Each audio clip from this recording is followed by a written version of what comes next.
Tangre, kumusta? Good! I feel good. Parang, kumbaga sa ngayon, yung pressure ko mas nababawasan na. Kasi nung una talaga, grabe talaga yung pressure. Parang mas muna yung pressure ko kaysa sa excitement ko. Kasi nga, it's such a big obligation para sa amin to fill in. Especially since yung first and the second, successful talaga, di ba?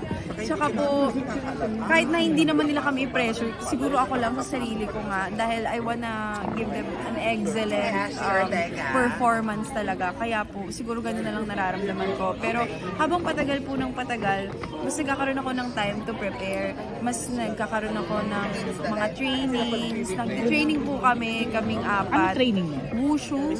Wushu training po. Regularly po yan.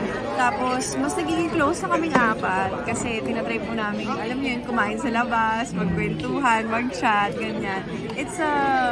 We're moving forward. And habang patagal ng patagal, mas nagiging panalig yung puso ko.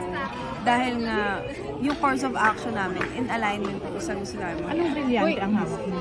Apoy! Uy, wait lang. Ano ka? Ikaw ang... Anak po ako ni Perena. Perena. So, meaning, ikaw din ang medyo, dito, may pagka-antagonist. Medyo po. Hindi naman totally antagonist, but syempre, when we're talking about the fire in itself, meron talaga siyang power at meron siyang heat, di ba? Pero yung warmth naman niya, hindi nawawala. So, yun po yung kailangan nating abangan.